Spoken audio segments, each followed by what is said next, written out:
말씀을 가지고 하나님의 소리라는 제목으로 함께 은혜를 나누고자 합니다. 우리 주위에는 수많은 소리들로 가득 차 있습니다. 지금 여러분은 저의 목소리를 듣고 계십니다. 사람들의 말소리, 자동차 소리, 새소리, 동물 소리, 풀벌레 소리 등 수많은 소리들이 우리 주변에 있습니다. 물론 그 수많은 소리들 우리가 다 들을 수는 없습니다. 들을 수 있는 소리가 있고 듣지 못하는 소리도 있습니다. 우리 귀에 들려오는 소리에는 기본적으로 세 가지 정보가 담겨 있다고 합니다. 첫째, 자신의 존재를 알리는 소리. 두 번째, 자신의 의사를 전달하는 소리. 그리고 움직이는 활동 소리. 그래서 이 세상에 들려오는 소리는 그 중에 의미가 없는 소리는 없는 것입니다. 세상의 수많은 소리들 가운데 아주 중요한 소리가 있습니다. 그 소리는 바로 하나님의 소리입니다. 본문에 여호와의 소리라고 들립니다. 하나님의 소리라고 할 때 우리는 이 세 가지 정보를 알아야 합니다. 하나님의 존재를 알리거나 하나님의 메시지를 전달하거나 하나님이 활동하시는 소리가 있다는 것입니다. 이런 하나님의 소리를 들을 수 있는 것이 영성이라고 하는 것입니다. 우리가 함께 읽었던 시편 29편은 다윗이 자연의 소리를 통하여 하나님의 소리를 듣고 감사하고 하나님께 영광을 돌리고 하나님을 예배하는 시입니다. 여러분, 자연의 소리를 통해서 하나님의 소리를 들을 수 있다는 것은 하나님의 통치를 깨닫는다는 의미입니다. 이것이 다윗이 위대한 왕이 될 수 있었던 이유입니다. 다윗이 위대한 왕이 될 수 있었던 이유는 하나님의 소리를 들을 수 있었기 때문입니다. 하나님의 소리를 들을 수 있는 왕은 백성의 소리를 들을 수 있을 것이고 그의 통치는 결코 흔들리지 않을 것입니다. 그러나 하나님의 소리를 들을 수 없는 왕은 백성의 소리도 듣지 못할 것이며 결국 그의 통치는 실패로 끝나고 마는 것입니다. 오늘 하나님께서 이 시편 29편을 통해서 오늘 나에게 주시는 생명의 말씀을 듣고자 합니다. 첫 번째로 오늘 말씀이 주는 것은 하나님께 영광을 돌리라고 말하고 있습니다. 다윗은 권능 있는 자들에게 하나님께 영광을 돌리고 하나님을 예배하자라고 말하고 있습니다. 1절 2절 같이 읽습니다. 너희 권능 있는 자들아 영광과 능력을 여호와께 돌리고 돌릴지어다. 여호와께 그의 이름에 합당한 영광을 돌리며 거룩한 옷을 입고 여호와께 예배할지어다. 권능 있는 자들을 하나님의 영광에 동참시키고 예배에 동참시킵니다. 여기서 말하는 권능 있는 자들은 작은 권세든 큰 권세든 권세 있는 자들, 다스리는 자를 말합니다. 왜 권능이 있는 자, 다스리는 자, 권세 있는 자에게 하나님께 영광을 돌리라고 말하고 하나님을 예배하는 자리에 동참하라고 말하는가? 이 세상의 모든 통치권이 하나님께 있기 때문입니다. 이 세상에 존재하는 모든 권세는 크든 작든 하나님이 일시적으로 빌려주신 것입니다. 물론 사람들은 이런 사실을 인정하지 않고 내가 내 힘으로, 내 노력으로 이 권세를 얻었으니까 내 맘대로 쓴다라고 생각합니다. 그러나 그들이 권세를 가지고 자신들이 다스리는 것 같지만 실제로는 하나님의 함께 하시지 않고 하나님의 도와주시지 않으면 결코 다스릴 수 없습니다. 우리도 경험하는 바지만 여러분의 힘과 능력과 지식과 경험으로 건드릴 수 없고 함께할 수 없는 변수들이 너무나 많지 않습니다. 통제할 수 없는 수많은 변수들, 어려움들이 끊임없이 우리에게 있는 것은 나의 권세로 다스려지는 것이 아니라는 것입니다. 나라를 다스리는데 나라가 평안하다면 그것은 하나님께서 도우시고 인도하시고 이끌어 주셔서 그렇다는 것이지 왕 한 사람이 또 정치가들이 그 나라를 잘 다스리는 것이 아니라는 것입니다. 그래서 하나님께서는 때때로 나라에 어려움을 주셔서 왕으로 하여금 나라를 다스리는 것이 네가 아니라 나다라는 것을 알려주십니다. 하나님이신 것을 깨닫게 하시고 그로 하여금 모든 인간적인 방법을 버리고 하나님 앞에 무릎 꿇게 하십니다. 하나님이 과거에 쓰였던 이런 방법이 뭐냐? 크게는 두 가지입니다. 하나는 기근이고 하나는 전쟁입니다. 아무리 뛰어난 왕이라도 하늘에서 비를 내릴 수가 없습니다. 아무리 능력이 출중한 왕이라도 자기들보다 강한 나라가 쳐들어오는 데는 어찌할 수가 없는 것입니다. 그러니까 왕은 높은 보좌에 앉아서 으스대며 권력을 누리기보다 창조주 하나님, 전능하신 하나님 앞에 무릎 꿇고 기도하며 하나님을 의지하는 것이 너무나도 중요한 것입니다. 나라만 그렇게 했습니까? 사업도 마찬가지입니다.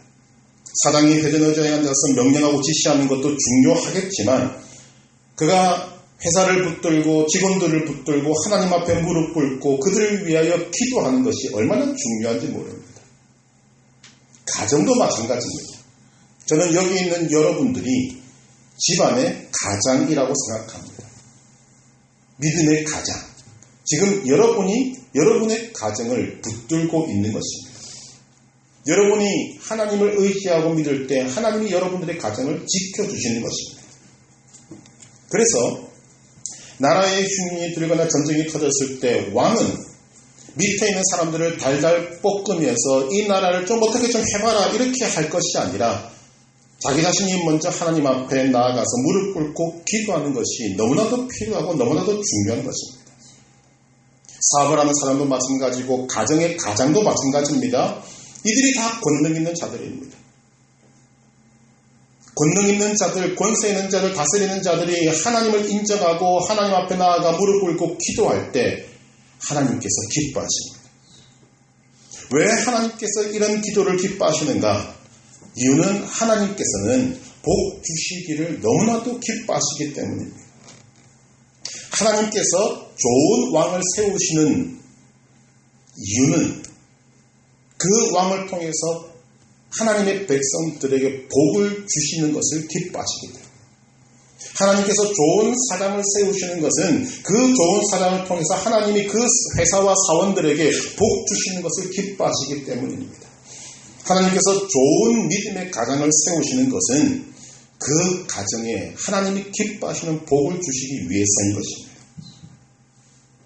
우리는 하나님의 이런 마음을 좀 알아야 합니다. 하나님께서 천지 창조하시고 인간을 만드시고 난 후 하나님의 형상과 모양대로 지음받은 인간에게 가장 먼저 하신 일이 무엇인가? 복을 주신 것입니다. 창세기 1장 28절 하나님이 그들에게 아담과 하와에게 복을 주시며 하나님이 그들에게 이르시되 땅에 충만하라, 땅을 정복하라, 땅을 다스리라. 하나님께서 아브라함을 믿음의 조상으로 세우실 때 하신 말씀도 동일합니다. 창세기 12장 2절 내가 너로 큰 민족을 이루고 네게 복을 주어 네 이름을 창대하게 하리니 너는 복이 될지라. 창세기 12장 3절 땅의 모든 족속이 너로 말미암아 복을 얻을 것이라. 여러분 이 말씀이 여러분에게 이루어지기를 축복합니다.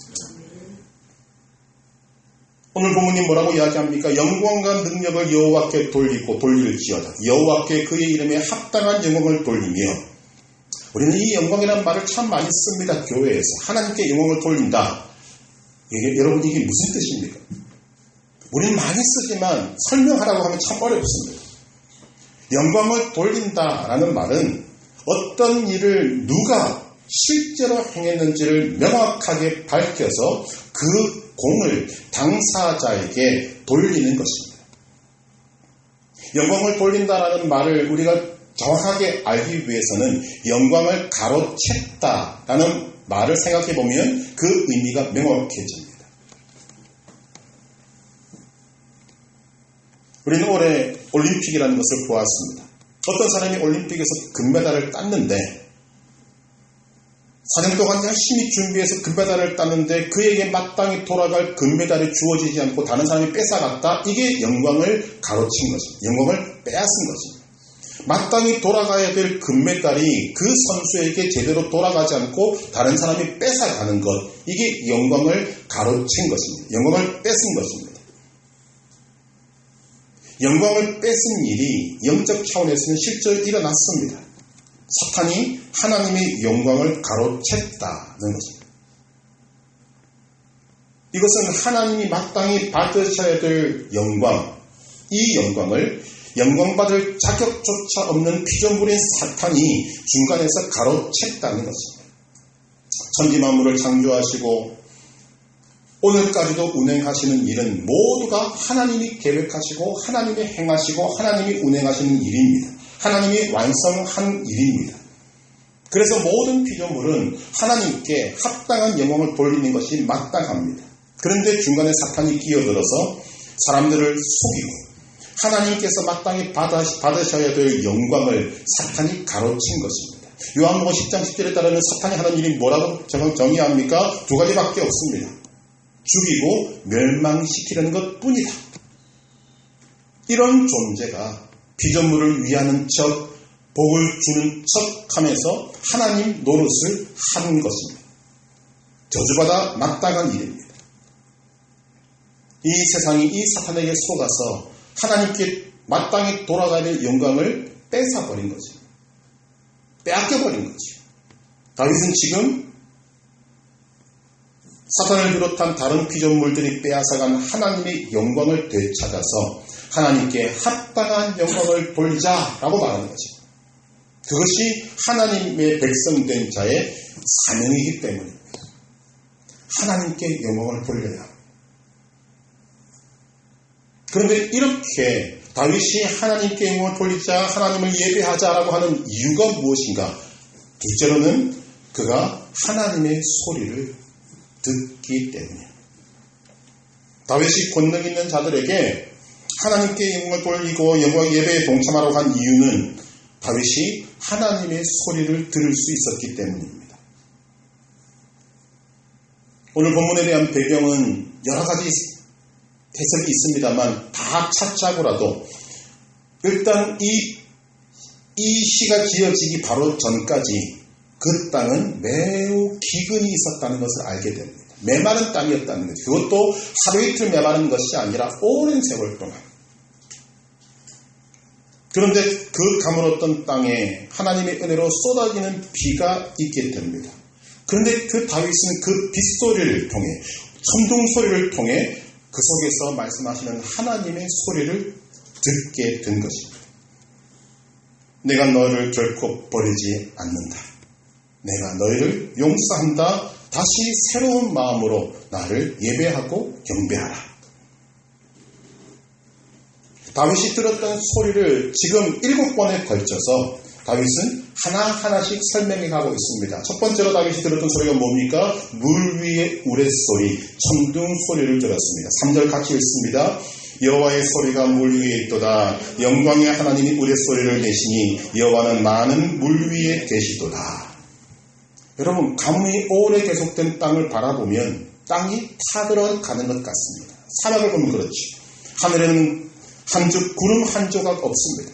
비가 올 기미가 보이지 않습니다. 그런데 다윗이 하나님을 바라보니 또 이 다윗 왕이 권능 있는 자들을 향하여서 하나님께 영광을 돌려라, 함께 예배하자라고 했을 때 작은 구름이 멀리서 보이고 그곳에서부터 천둥 소리가 들리기 시작합니다. 다윗은 천둥 소리를 하나님께서 물이 없어서 죽어가는 백성들을 살리려 비를 몰고 오시는 소리로 듣는 것입니다. 여러분, 이 부분이 다윗이 하나님께 인정받는 부분입니다. 이스라엘 백성들은 이 부분에서 실패했습니다. 왜? 원래 이스라엘은 목축하는 유목민입니다. 그런데 하나님은 그들에게 가나안 땅을 주셨습니다. 그들은 하나님의 약속대로 가나안 땅에 들어갔습니다. 가나안 땅은 농사 짓는 땅입니다. 유목민이었던 이스라엘 백성들이 가나안 땅에 들어가면서 목축이 농사로 바뀌게 되었습니다. 그들은 농사를 모릅니다. 그 땅에 거주했던 가나안 백성들은 농사의 전문가들입니다. 그래서 이스라엘 백성들은 자신들은 모르니까 전문가인 가나안 사람들의 말을 듣고 그 농사법을 따르기 시작하는데 문제는 뭐냐? 가나안 백성들은 비를 바알 신이 내린다고 믿었다는 거죠. 그래서 목축업에서 농사로 바뀌면서 이스라엘 백성들은 급격하게 하나님을 버리고 바알 신을 섬기기 시작합니다. 이게 이스라엘 역사입니다. 당시까지만 해도 이스라엘 백성들은 하나님이 비를 내리신다고 안 믿었습니다. 바알이 비를 내린다. 왜? 그들이 농사를 했기 때문에. 그런데 오늘 다윗이 뭐라고 이야기합니까? 다윗은 하나님께서 비를 내리신다고 믿는 사람이에요. 그래서 천둥 소리를 듣고 내리는 비를 바라보면서 많은 물 소리를 들으면서 그 속에서 하나님의 소리를 들을 수 있었던 것입니다. 그래서 하나님께 영광을 돌리고 하나님을 예배하는 것입니다. 여러분, 오늘 우리도 이스라엘 백성들과 같이 전문가들에게 속을 때가 많습니다. 의사들의 말을 하나님 말씀보다 위에 두고 과학자들의 말을 하나님의 말씀보다 위에 두는 경우들이 많이 있는 것입니다. 참 그리스도인은 그럴 수 없습니다. 하나님은 창조주이시며 지금도 온 우주를 운행하시는 분입니다. 비는 바알이 내리는 것이 아닙니다. 과학자들이 만들어낼 수 있는 것도 아닙니다. 비는 하나님이 주시는 것입니다. 다윗이 그 소리를 들은 거죠. 천둥 소리를 들으며 많은 비의 소리를 들으며 저것은 하나님의 소리다. 이렇게 말하고 있는 것입니다. 두 번째 다윗이 들었던 하나님의 소리는 힘있고 위엄 있는 소리였습니다. 4절 같이 읽습니다. 여호와의 소리가 힘 있으며 여호와의 소리가 위엄차로다. 힘차게 내리는 빗소리를 들으면서 다윗은 하나님의 넉넉함과 풍성함, 힘을 느끼게 되는 것입니다. 오랜 가뭄 뒤에 쏟아지는 빗줄기는 하나님의 백성들을 사랑하시고 넉넉하게 위로하시는 하나님의 소리. 그동안 얼마나 힘들었느냐, 그동안 얼마나 많이 힘들었느냐, 얼마나 고통스러웠느냐, 이제는 내가 너를 위하겠다. 위로의 소리를 듣는 것입니다. 힘있고 위엄찬 소리를 듣는 것입니다.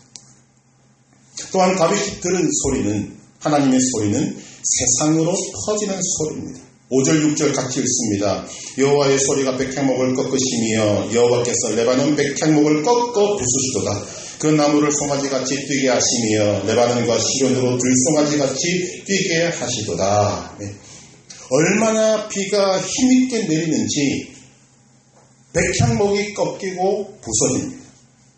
그리고 그 나무가 춤추듯이 주위의 땅들 레바논과 시련, 이 시련은 헐몬산을 얘기한다고 합니다. 들송아지같이 뛰는 것처럼 보이게 만들어내신다는 거죠. 이게 무슨 말인가 하면 이스라엘에 내린 하나님의 복이 이제 다른 땅에도 번져 간다는 것입니다. 여러분, 하나님께서 믿음의 사람들을 세우시는 이유가 무엇입니까? 조금 전에 말씀드렸습니다. 복을 주시기 위해서입니다. 하나님께서 믿음의 가정을 세우시는 이유, 믿음의 사장을 세우는 이유, 믿음의 통치자를 세우는 이유, 믿음의 대통령을 세우는 이유는 그 백성들에게 복을 주시기 위해서입니다. 교회도 마찬가지입니다. 하나님께서 교회를 세우신 이유는 세상에 복을 주시기 위해서입니다. 하나님께서 교회에 복을 주셔야 세상도 복을 받을 수 있습니다. 이게 하나님의 원칙이거든요. 그래서 교회가 하나님의 복을 사모하고 하나님의 은혜를 사모해야 될 이유가 무엇인가? 우리가 복을 받아야, 교회가 복을 받아야 세상이 복을 받습니다. 우리가 복을 받지 못하면 세상은 국물도 없습니다. 우리가 유명한 사람도 아닙니다만 교회의 존재 목적이 바로 이것입니다. 하나님께서 세상에 복을 주시기 위해서 교회를 세우신 것입니다. 이 복이 교회를 통해서 세상으로 흘러갑니다. 이스라엘 땅에 내린 그 비가 레바논과 시론으로 흘러갑니다. 그뿐만이 아닙니다. 7절 8절 같이 있습니다. 여호와의 소리가 화염을 가르시도다. 여호와의 소리가 광야를 진동하시며 여호와께서 가데스 광야를 진동시키시도다. 가데스는 에돔 서쪽에 위치한 오아시스 지역입니다. 그 땅도 다 말랐었습니다. 그런데 이스라엘에 내린 비가 레바논을 거쳐서 가데스로 연결됩니다. 이 레바논과 가데스를 연결하면 지금 우리가 지도상에서 보고 있는 팔레스틴 전역을 다 포함하는 것입니다. 하나님의 소리, 천둥이, 번개가, 지진이, 그리고 많은 비가 팔레스타인을 거쳐서 지금 사방으로 흘러가고 있음을 보여주고 있습니다. 세상의 수많은 소리들 가운데 가장 중요한 소리는 우리를 구원하신다는 하나님의 복음의 소리입니다. 이것이 하나님의 음성입니다. 이 소리를 들을 수 있는 사람이 가장 복된 사람입니다. 그런 의미에서 여러분은 복된 사람들입니다.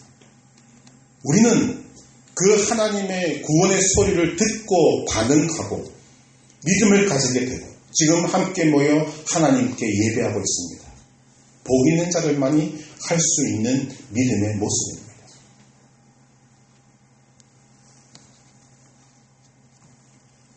하나님의 소리는 이것으로 끝나지 않습니다. 9절 같이 읽습니다.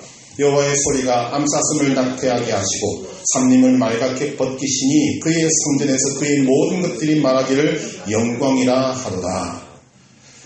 힘있고 위험차게 내리는 하나님의 소리, 그 비가 얼마나 쏟아졌든지 얼마나 그 소리가 컸든지 암사슴들이 놀라서 예전일보다 빨리 새끼를 낳다라는 것입니다.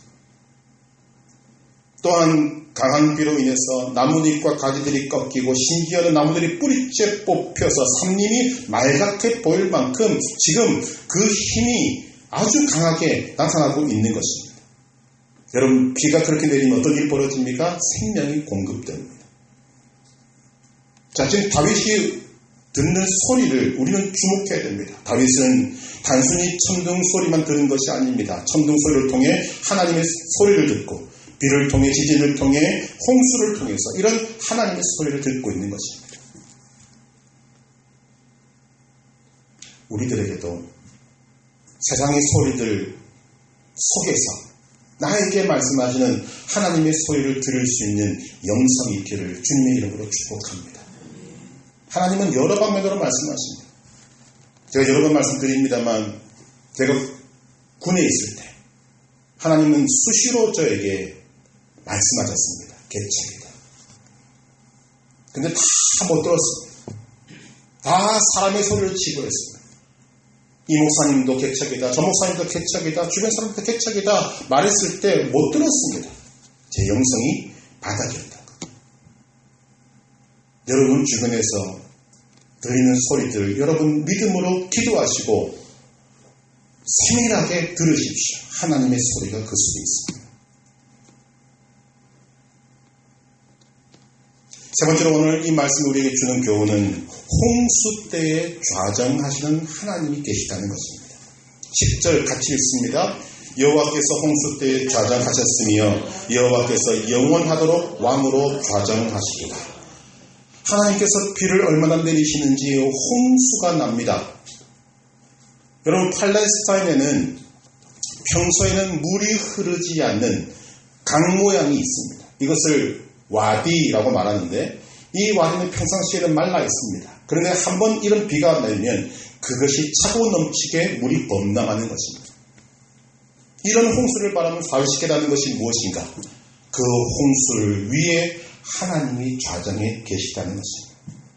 하나님이 홍수 위에 좌정하신다는 것은 홍수를 만난 우리와 하나님이 함께 하심을 의미합니다. 우리는 인생의 홍수를 만났을 때 홍수의 결과만 생각합니다. 대부분의 사람들이 그렇습니다. 홍수가 논밭과 집을 휩쓸어버리고 우리의 모든 것을 산산조각나게 만들어서 슬픔과 고난과 괴로움만 준다고 생각합니다. 그리고 홍수를 만나면 그런 것 결과만 바라보니까 우리는 이제 나는 끝났다라고 생각합니다.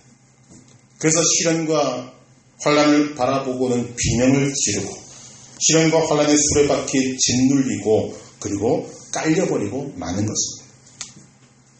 그런데 우리 인생을 돌아보면 우리가 홍수를 만날 때마다 망한 것이 아닙니다. 그렇지 않습니까? 왜 그런 일이 벌어지는가? 오늘 다윗이 그 해답을 우리에게 주고 있는 것입니다. 하나님께서 홍수 위에 좌정하고 계십니다. 홍수가 밀려올 때 하나님은 그 위에 앉으셔서 홍수와 함께 우리를 찾아오신다는 것입니다. 그렇다면 우리는 홍수를 만났을 때 좌절하고 절망하며 홍수에 휘몰려서 신몰할 것인가? 아니면 홍수 위에 좌정하셔서 우리를 찾아오시는 하나님의 손을 붙들 것인가를 결정해야 합니다. 홍수를 만났다고 다 망하지 않습니다. 그런데 홍수를 만나고도 승리한 사람들이 있습니다. 그들이 참 그리스도인입니다. 왜 그런 일이 벌어지는가? 홍수 위에 하나님께서 좌정하고 계시기 때문입니다. 이때 우리에게 중요한 것은 우리의 눈입니다. 시선입니다. 홍수만 바라보면 누구든지 낙심하고 절망할 수밖에 없습니다. 이유는 딱 하나, 홍수만 바라보기 때문입니다. 그러나 눈을 들어서, 믿음의 눈을 들어서 하늘을 바라보면 홍수 위에 좌정해 계신 하나님을 보게 되는 것입니다. 결국 오늘 이 눈이 무엇을 바라보는가가 오늘 우리의 삶을 좌우하게 되는 것입니다. 우리에게 다가오는 홍수를 만났을 때 우리가 육체와의 현실만 바라보면 그 결과는 언제나 나는 망했다가 됩니다. 정신적인 것도 마찬가지입니다. 인간의 이성과 지식과 경험과 지혜만 붙들고 사면을 바라보면 우리는 막다른 골목에 빠져든 것 같고 인생의 한계점에 도달한 것 같습니다. 그런 눈으로 홍수를 바라보면 우리는 당연히 침몰할 수밖에 없습니다. 그러나 홍수가 밀려올 때 믿음의 눈을 들어서 하늘을 바라보면 홍수 위에 좌정하신 하나님을 보게 되는 것입니다. 다윗이 본 것과 똑같은 홍수 위에 좌정하신 하나님을 보게 되는 것입니다. 홍수 위에 좌정하신 하나님, 이걸 생각할 때 여러분 하나님께는 별명이 있다는 것을 우리는 알아야 됩니다. 숨어 계시는 하나님. 우리의 삶이 문제가 없고 평탄할 때 하나님은 숨어 계십니다. 물론 숨어 계시면서도 우리를 눈동자같이 살피시고 돌보시고 역사하십니다. 그래도 하나님은 숨어 계시기 때문에 우리가 느끼기에는 하나님은 가까이 계신 것 같지 않고 멀리 계신 것 같습니다. 그런데 홍수가 몰려와서 우리의 마음이 무너지고 우리가 낙심하게 되고 절망하게 되고 그러나 작은 믿음의 눈을 들어서 하나님을 찾고 기도하게 되면 홍수 위에 좌정하시는 하나님을 보게 되고 하나님이 나에게 오시는구나, 하나님이 나와 가까이 계시는구나 하는 것을 깨닫게 되는 것입니다. 이것이 우리 삶의 홍수가 필요한 이유가 됩니다. 우리가 인생을 살아가면서 삶의 홍수를 경험하지 않은 사람은 한 사람도 없습니다. 여러분 주변에 있는 모든 것이 다 홍수거든요. 남편도 홍수요, 아내도 홍수요, 자식도 홍수고, 여러분이 하는 일도 홍수고, 여러분의 생활도 홍수고, 여러분의 건강도 홍수입니다. 홍수가 밀려올 때 홍수만 바라보면 우리는 뒤로 물러가게 되고 포기하게 되고 낙심하게 되고 홍수의 밖에 짓눌려서 그냥 침몰하고 마는 것입니다. 그러나 홍수가 밀려올 때 믿음의 눈을 들면 홍수 위에 좌정하신 하나님을 보게 되고 하나님께서 여러분에게 오셔서 여러분의 삶을 만지시는 믿음의 역사, 기적이 일어나게 되는 것입니다.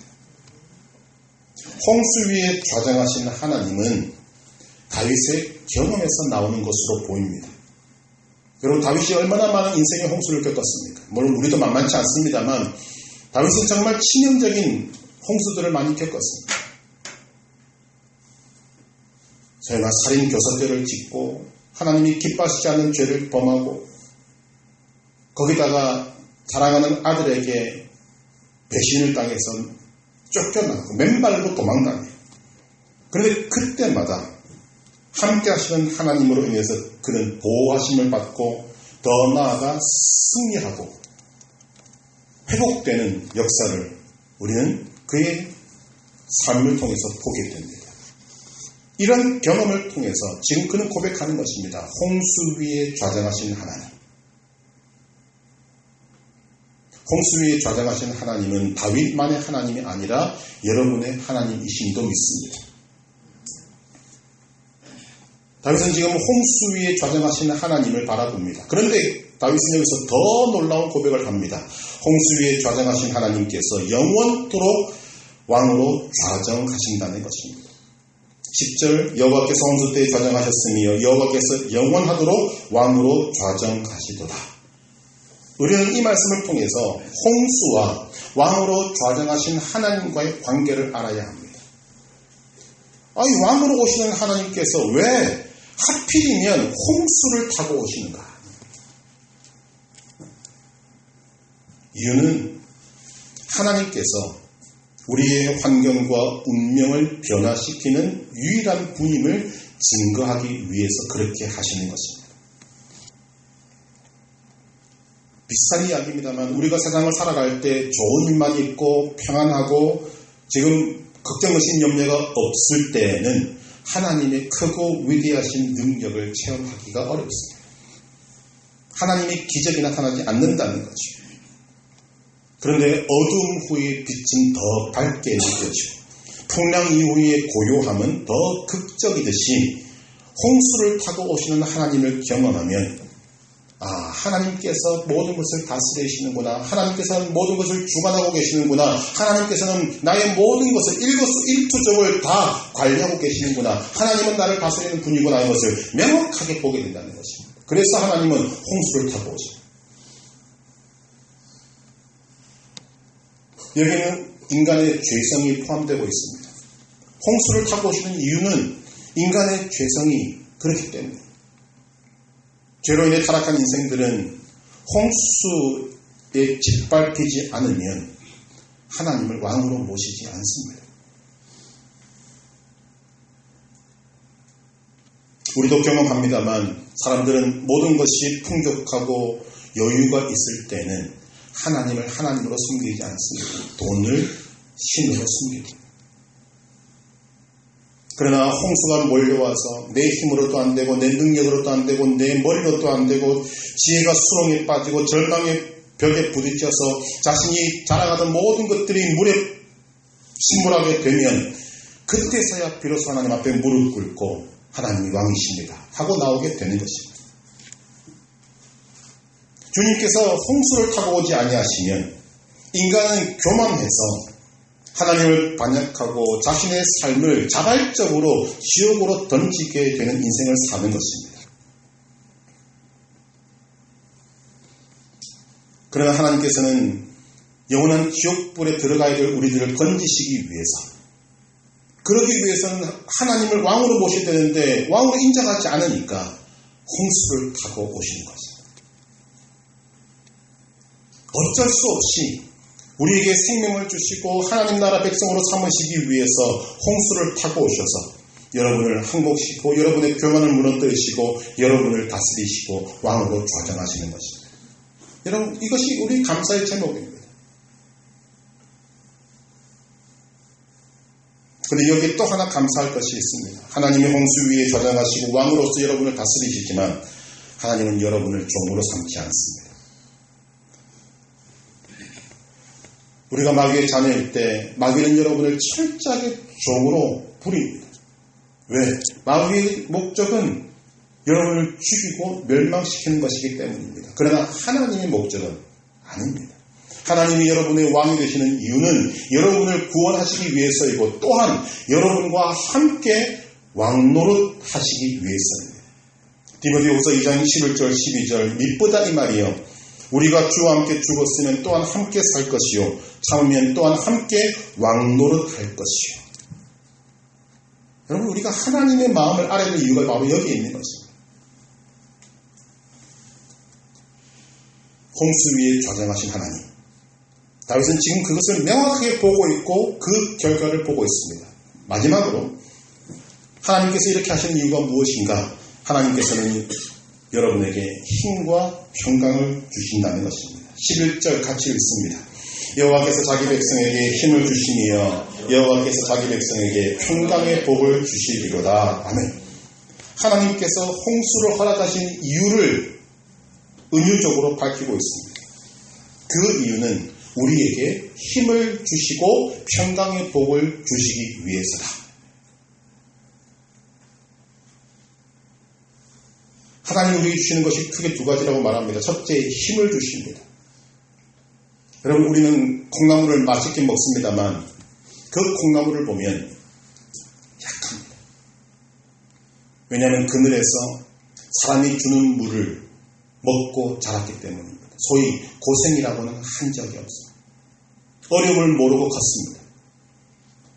이런 콩나물을 햇볕이 내리쬐고 바람이 부는 바깥에 내놓으면 금방 죽습니다. 반면에 어느 바위 두성이 산 중턱에서 나란 나무는 수령을 알 수 없을 정도로 오래되었습니다. 그 나무는 바위 두성이 산에서 생존하기 위해서 뿌리를 깊게 내리기 위해서 바위와 실험하고 산 중턱이라서 평지보다 훨씬 더 바람이 부는 곳에서 살아남기 위해서 바람과도 실험하다 보니 볼품은 없는데 오랜 세월 생존하는 강력한 생명력을 가지게 되는 것입니다. 우리도 경험적으로 알고 있지 않습니까? 배웠지 않습니까? 시련과 환난을 겪지 않고 강해지는 사람 없습니다.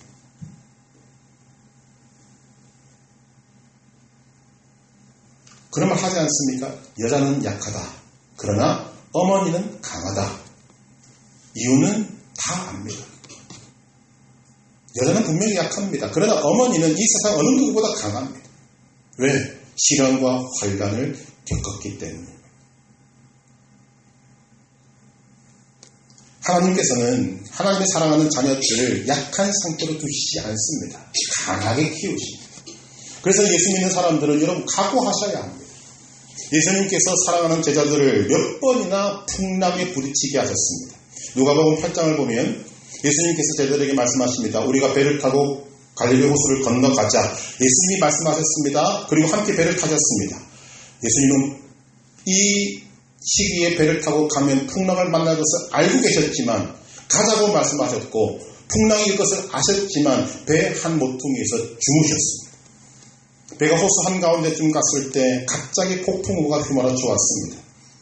어부 생활로 단련된 제자들도 어떻게 할 수 없을 만큼 죽었다 생각할 만큼 큰 풍랑이 일었습니다. 절망에 빠진 거죠. 도저히 할 수 없어서 그런 예수님을 깨웠습니다. 주여 우리가 죽게 되었습니다. 예수님께서는 주무시다가 일어나셔서 파도와 바람을 꾸짖어 잠잠하게 하셨습니다. 여러분 여기에서 오늘 본문의 내용이 그대로 드러납니다.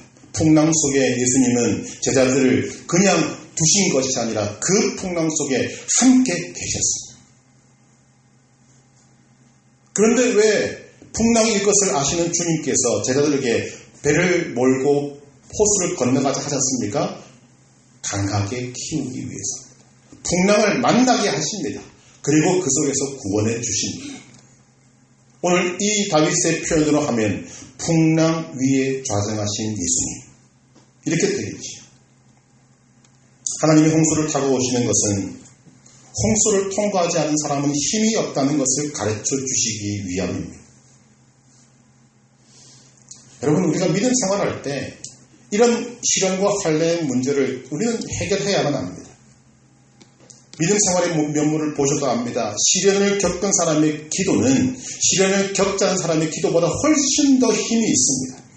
시련을 이긴 사람의 믿음은 시련을 경험하지 못한 사람의 믿음과 비교할 수 없을 만큼 강합니다. 시련을 견딘 사람의 그 말 한마디는 시련을 견디지 못한 사람의 말보다 100배, 1000배 힘이 있습니다. 여러분도 알고 있지 않습니까? 우리가 자녀들을 키우다가 아이들이 아프면 뭐라고 이야기합니까? 아프면 하고 성장한다고 우리가 그렇게 말하고 있지 않습니까? 그렇게 키우고 있지 않습니까?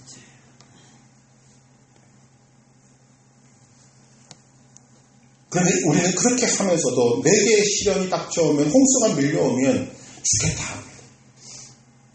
이런 믿음의 태도를 하나님은 바꾸기를 원하신다는 거죠. 지금 다윗을 통해서 우리는 그것을 보고입니다. 성경을 보면 이렇게 말하고 있는 거죠.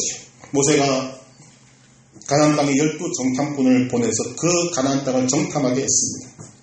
정탐하고 돌아온 후에 10정탐꾼은 가나안 땅이 젖과 꿀이 흐르는 땅은 맞지만 그 땅의 거민은 강하고 성은 크고 견고하여 우리는 가나안 땅을 정복할 수 없다라고 보고했습니다.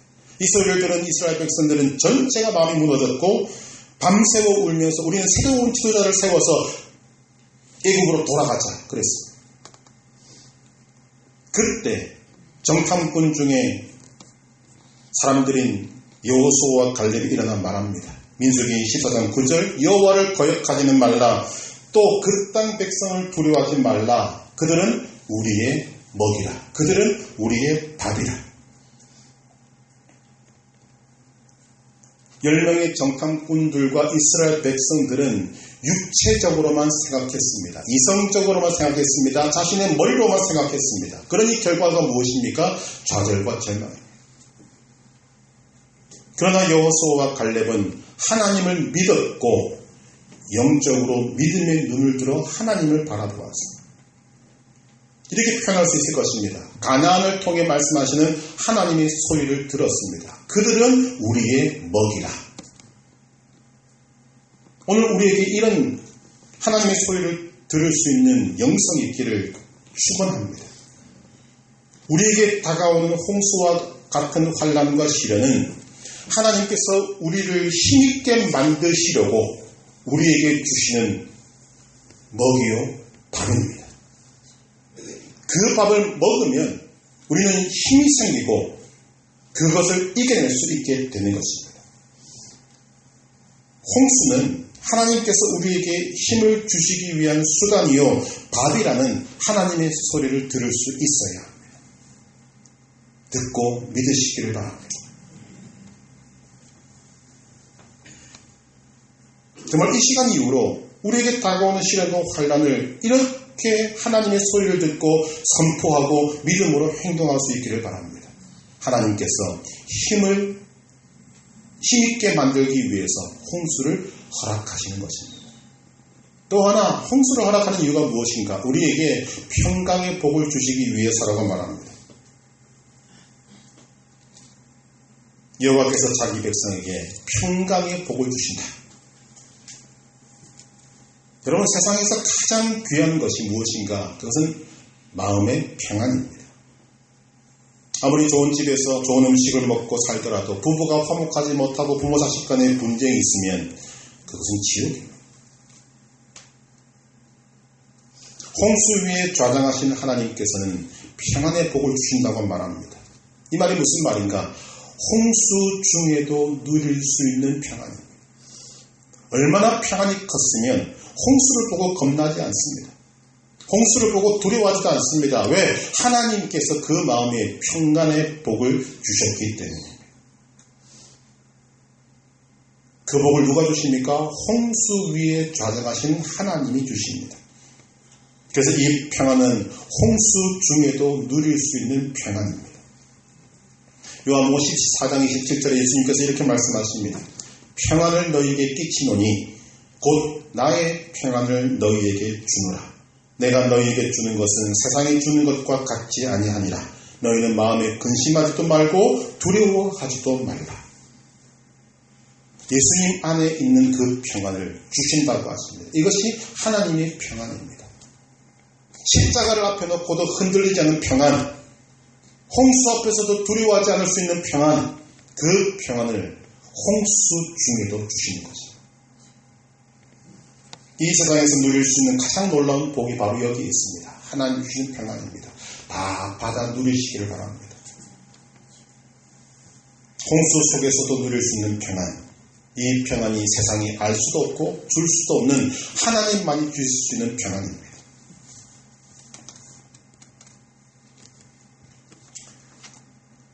홍수를 좋아하는 사람은 없습니다. 그러나 우리는 인생을 살면서 필연적으로 홍수를 만나게 됩니다. 많은 사람들이 홍수만 바라보고 홍수와만 싸우고 그러다가 지쳐서 상하고 망합니다. 그러나 믿음의 눈을 들어 홍수 위에 좌정하신 하나님을 바라보면 하나님이 나와 함께 하심을 알게 되고 하나님께서 나의 도우심이 됨을 알게 되고 하나님께서 나를 힘있게 만드심을 알게 되고 하나님이 나에게 평안의 복을 주신다는 것을 알게 됩니다. 그때 홍수는 우리를 망하게 하는 것이 아니라 우리를 강하게 만들고 우리에게 평강의 복을 주는 수단이 되는 것입니다. 홍수는 우리를 짓밟고 가는 것이지만 홍수 위에 하나님이 함께 오셔서 좌정하시고 나와 함께 가자 하시면서 우리의 손목을 붙잡으실 때 그 홍수는 우리에게 복이 되는 것입니다. 하나님께서는 홍수를 타고 좌정하시고 왕으로 오셔서 우리를 왕노릇하게 하시고 홍수라는 시련과 연단을 통해 믿음의 사람, 힘 있는 사람, 평안의 사람으로 만들어 주시는 것입니다. 다윗은 천둥과 비, 지진과 홍수를 통해 하나님의 소리를 들었습니다. 하나님의 소리는 힘있고 위험차게 선포합니다. 하나님은 홍수 위에 좌정하셔서 자기 백성과 함께 하시며 자기 백성에게 힘을 주시고 평강의 복을 주신다고 선포합니다. 그래서 다윗은 권능 있는 자들에게 하나님께 합당한 영광을 돌리고 함께 예배하자고 권면하고 있는 것입니다.